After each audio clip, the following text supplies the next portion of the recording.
My name's Ryan. I'm in my second year, second semester of computer science.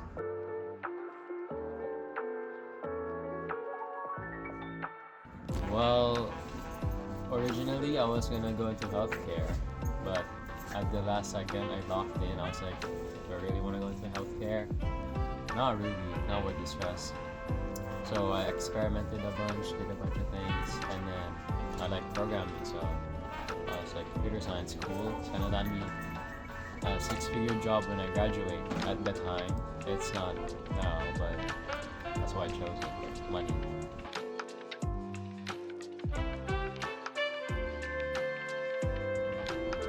Computer science, a super weird stereotype about computer science that associate a lot with like math and stuff. I haven't done any like hardcore math stuff in like years, so that's like a big stereotype. Computer science is something more of breaking down a problem into like smaller parts and then solving it step by step and making those parts is what I would say.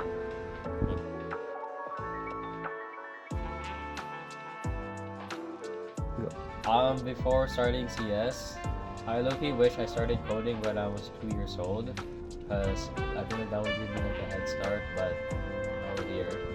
But that's fine. One thing I would like want to know is how to get into like the mindset of like solving problems and stuff, because it's really hard to get into like the programmer's mindset if you just like don't know like how it works. So if you're not like used to the environment, if you're not used to like failing like over and over again, until you succeed and stuff.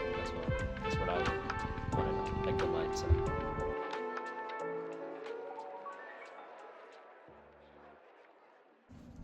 Well, I usually divide my day into like bits. So first part is like learning or reading documentation of like the code or like language I want to learn. So it's like around 2 hours just to like feel up on the basics, because I usually just use it, not like the entire thing, just the stuff I want in like a project, and then the actual coding part of the debugging that is kind of 3 hours. So the sessions can go up to like 4 hours to like 8 hours depending on how I feel or how lazy I am.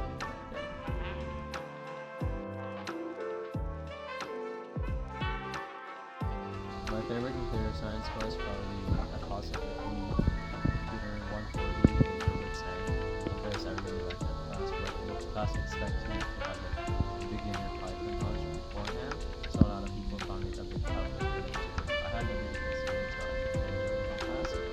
And either that or 211 really too small, because it's also super chill with like HTML and CSS. That was really nice. Love that class.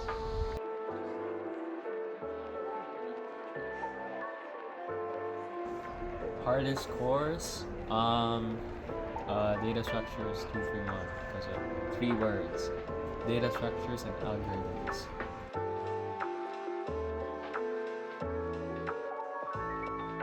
The first programming thing I ever started it was with Scratch. It's like a kid's site where you can like make games by yourself. But the first legit like programming language I started it was with C, which I recommend to every beginner because it gives you like that solid foundation that you need in computer science.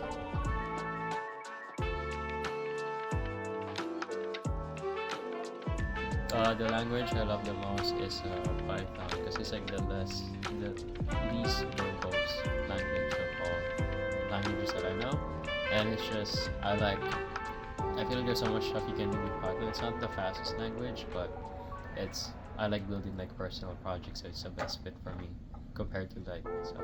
And I also like C because it's very clear cut, very clear.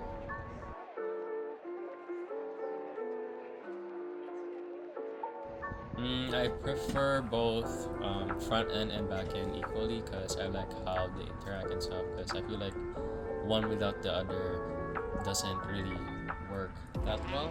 I mean, of course, if you're like working on a team and you're like the back end stuff kind of thing, that works. But if you're like making projects, personal projects and stuff, you have to like market or brand your own yourself on your own, so you have to do like everything by yourself. That's why you have to have bits of knowledge of both the front and back end. And AI and machine learning, it's super interesting, but I haven't really explored that within machine learning or AI projects kind of stuff.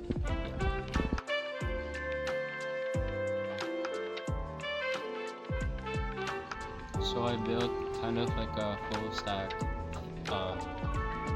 CSV like financial tracker where the backend consists of Flask, SQL Alchemy, and the front end is just running the HTML, CSS, JavaScript, where it can show you like it can extract like your CSV file of your financial statements from RBC, and then it will organize it for you on your dashboard, and then you can sort it to see how much like money you're pouring in or going out, and it can help you like budget stuff. It's like it helps you track your like financial levels, and it helps you keep organized. It's like cool stuff.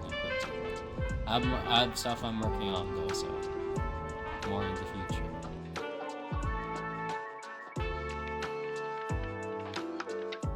Do you think AI will take my job? Short answer is no, because there's lots of venues if you're a computer science student. You can go into. It's not just strictly like software engineering. Don't get boxed into this like one career path, because you can do like basically anything you want with code. And yes, AI will replace some aspects of the industry, like people who code like boilerplate, like monkey code kind of stuff. Those will get replaced because AI already knows how to develop like those stuff like even better than like normal humans, and that's fine. It's the same thing as like when machines started replacing like factory workers, like labor camps and stuff. And I feel like, but at the end of the day, I don't think it will like totally replace all of the like engineers. Not even like a huge percentage of it, only a small part.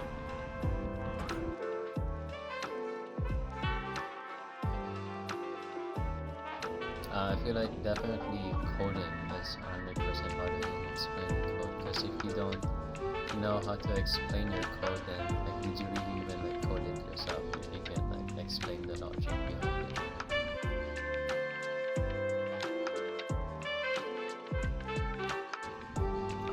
Best thing you can learn as a beginner as a programmer is just curiosity and problem solving, because if you don't have any of those, you're not gonna get very far in this field.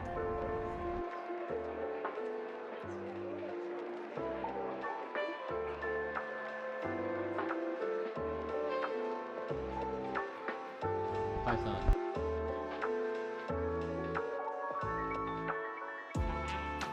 Windows for now.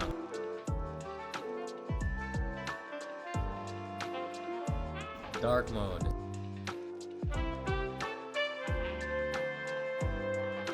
GitHub.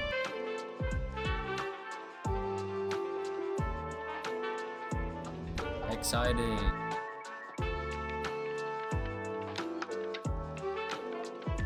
%solo.